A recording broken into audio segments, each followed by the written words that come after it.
Okay, you see what's behind me here. I got a Cooper S, and a John Cooper Works. And in today's video, I'm gonna show you the differences between these three cars. But before I do that, click the little subscribe button down below, and don't forget to hit the notification bell.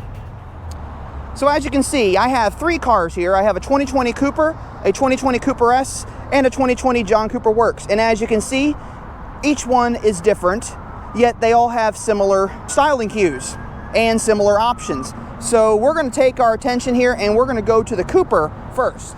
So this is a British Racing Green Mini Cooper Hardtop. And as you can see, it's a fairly clean little car, very simple. Very simple, in fact. This is a basic option. It does have the 7-speed dual clutch transmission. It has the standard bench seats in it, and it has a standard steering wheel, has the Mini connected. All the Minis have Mini connected, so telling you about that is kind of redundant. But these are the bench seats. Now, I prefer the sport buckets, but these aren't terrible, and they're not bad. They're pretty comfortable. So we go around to the back side. Lots of chrome as usual. The rear fog light, if it were so equipped.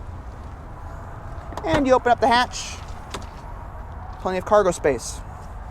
And you can fold the seats flat by pulling up here and knocking it down there.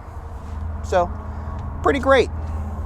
Now under the bonnet is where things get more interesting. As I said, all three of these have turbocharged motors, but all three of them have a different turbocharged motor, even though they are all based on the same platform. Case in point, this is a B36 3-cylinder 1.5 liter turbocharged engine. Like I said, they all have turbos. This is no exception. And if we pop the cover off, you can see exactly what I'm talking about.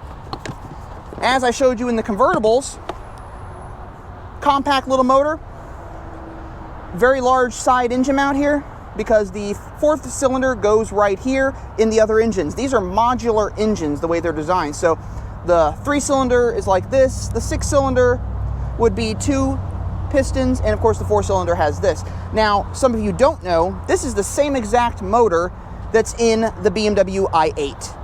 That's correct. This engine is in the BMW i8, a 3-cylinder turbocharged motor, but it has a lot more horsepower on top of the fact that it's also an electric hybrid. The reason why this engine is in that car, I have no clue, but it does say something about the tuning potential for a 3-cylinder turbo. I can only think of what you could do to this car. You could do intercoolers, intakes, exhausts. The sky's the limit, really, and all these cars are known to be easily tuned. And for that matter, Mini even has their own tuning kits for the Cooper S and the John Cooper Works. So lots of stuff out there, and if you want to give your car a little more oomph, you can do that. So this was a pretty standard Cooper. Now I'm going to turn you over here to this car. This is an enigmatic black 2020 Cooper S Hardtop.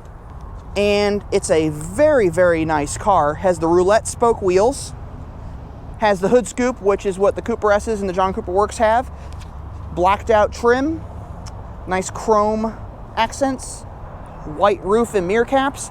In the interior, we have the new satellite gray Chesterfield leather. Very, very nice. Touchscreen navigation with Apple CarPlay, when it's turned on, of course. 7-speed dual clutch transmission. Nicely appointed.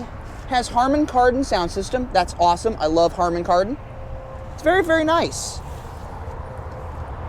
More chrome accents. I love the way these cars drive. They all drive incredibly well, but I really love how the Cooper S drives. It has a lot of nice low-end torque that just makes it so much fun to drive. I mean, really, it makes it so much fun. So you come up here under the bonnet, you have your B46 4-cylinder, 189 horsepower, 207 foot-pounds of torque. This car over here has 134 horsepower, 162 foot-pounds of torque. Nice and compact. Yes, it's very tidy in here, very organized. You pop the cover off, and there it is, your B46 4-cylinder engine. Now, the reason why we have the B46 and the B36 in the US market is for fuel efficiency. The B48 and the B38 weren't as fuel efficient as these newer engines are. So the 2016 model year was when they brought out the B46 and the B36. So 2014 and 2015 were the only years you could actually get a B48 in the Cooper S and a B38 in the Cooper. And of course, I saved the best for last. We have a 2020 John Cooper Works hardtop. This one was used at the mini challenge event here in Kansas, so it still has some of its lettering left over, and it still has its side stripes from that event. But beautiful car, track spoke wheels. The body kit on this is beautiful, nicely detailed. This has the cargo package in the back, so the height adjustable load floor is really nice. Has a mini yaw steering wheel, 8-speed automatic, and the Dynamica interior is one of my favorites. As I've always stated this, I love these seats. They are so comfortable. And then, of course, we go up under the bonnet here, and another fantastic engine, the B48 4-cylinder turbocharged motor. Makes 228 horsepower, 236 foot-pounds of torque, and infinitely modifiable. You could do intercoolers, you could do intakes, you could do exhaust, you could do tuning on this. You could push the horsepower in this car up past 300 easily, and it would take it. It's a great, great little engine, and it's one of my favorites. So as far as styling goes, they all have the same body shell. They are all an F56 car, but what changes them and makes them different is how they're configured when they leave the factory. In this case, Cooper, Cooper S, and John Cooper Works. You could have 3 cars here all in the same exact color, and each of them would be different. And that's the way Mini is. Mini is known to be personalizable, customizable, and no two Minis are alike. In fact, I can show you right now, we have an enigmatic black Cooper S, and then over here we have an emerald gray and a Solaris orange. So as you can see, you can change these cars and configure them in any way you want.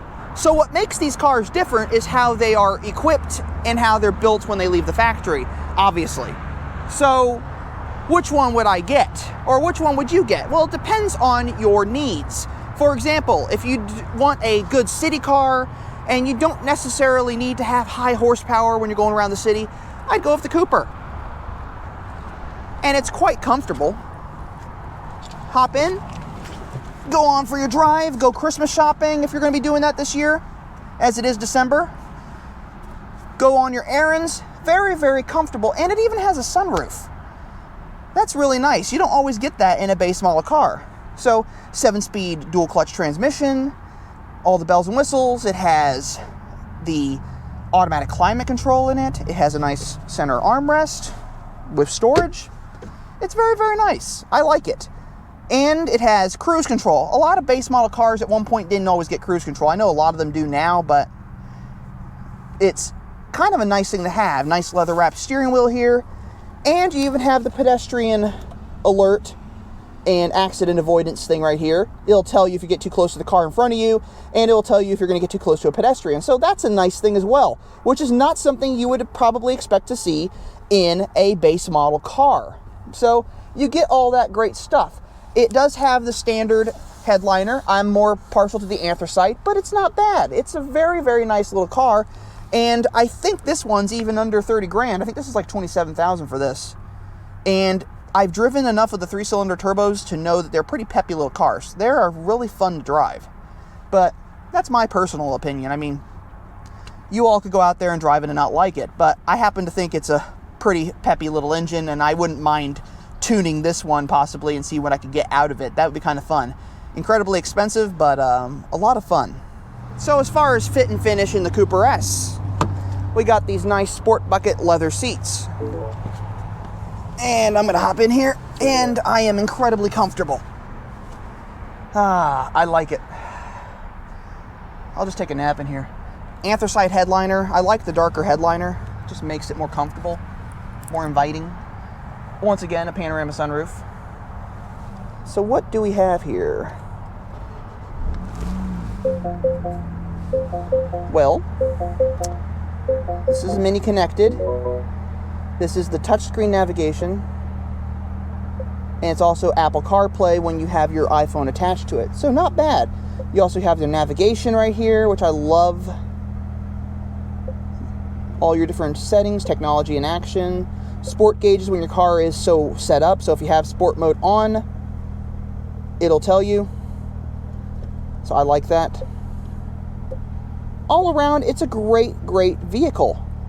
And again, the pedestrian avoidance and the accident avoidance, it'll alert you when there's a car in front of you and you're too close to it. And you also can get all of your information up here on this heads-up display. So you can see your speed, you can see anything you need, including your turn-by-turn directions, without ever taking your eyes off the road. That is a fantastic safety feature that I feel like every Mini should have this, but it is an optional piece of equipment, and not all of them have it. So you either can have it or you can't have it. But I happen to like it, and I think it's just really cool. Another thing you happen to get with the Cooper S and John Cooper Works when they're equipped with the automatic transmission or DCT is paddle shifters. That's something you get in the Cooper. So if you want that, great, you got it. You don't necessarily need it, but you have it in the Cooper and the John Cooper Works, so that's a nice thing as well. And as always, you have the automatic climate control. But it's incredibly comfortable. I mean, all of them have heated seats. All of them have these thigh rests right here, so you can rest your legs on long trips. Plenty of room in the back, plenty of storage in the back. I mean, they have it all. And this one's about $36,000, which is about right for a fully loaded Cooper S. And this one is pretty much fully loaded. So that is nice. Nice engine, very peppy. But we're going to turn our attention over to this car out here, because as you know, the John Cooper Works is my favorite car. So let's get to it. So hopping into the John Cooper Works with the Dynamica interior. Oh yeah, I like this. This is so comfy. I'm home. Alcantara and cloth. Yeah, this is Alcantara right here. Very comfortable. Nice cloth interior. All the bells and whistles again. Now here's the weird thing. I actually like the Mini connected system more so than I like the touchscreen navigation. And the only reason why I say that is because I don't need navigation when I drive around. I like my notifications going to my iPhone telling me where to go through the speakers, and I don't necessarily need it. You might feel differently, and you might need your touchscreen navigation. You might need to have the navigation on board the car, but I don't need it. So I wouldn't get it if I bought the car. So I like this. This is very nice. Harman Kardon again. It does not have the heads-up display, but once again, also the gauges are really cool in the fact that when you get up to about 120, 140 right here, it's checkered flag pattern. So their gauges are different in the John Cooper Works than they are in the Cooper S, which is really kind of cool. Mini Your steering wheel with the blackjack right there. Very, very nice. And it sounds incredibly good when you rev the engine. Wow. And of course, you got plenty of room in the back again.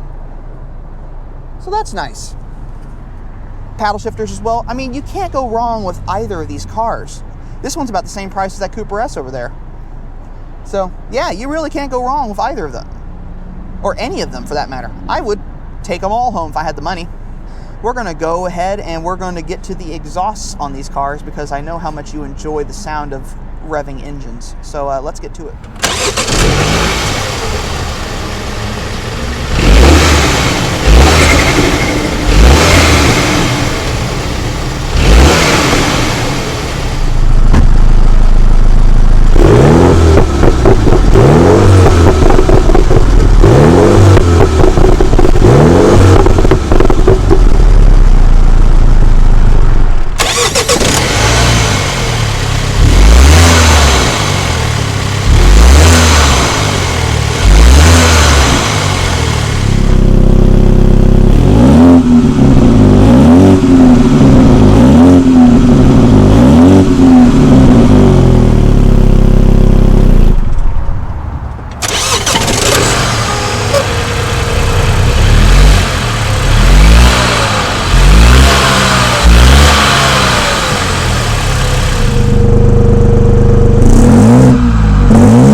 Right down to it, there's 3 flavors of Mini Cooper Hardtop here, and it's up to you to pick out which one you like best. Do you want to have a good city car? They're all good city cars, but do you want just general around town and good on gas? Do you want have a little fun and still good on gas? Or do you want good on gas, good around the town, and if you really want to go out on the track and have fun, it's ready to go? Anyway, if you want to know a little bit more about these three cars, I got lots more videos on these cars, and they're in the two playlists that are going to be popping up at the end of this video. So why don't you join me, go over there and check out those cars. Lots more in-depth stuff, lots more fun, and I think you're going to find that there is a lot more going on with these cars and that they're fantastic vehicles. So let's head on over to those next videos, and as always, life is too short to drive a boring car, so drive a Mini.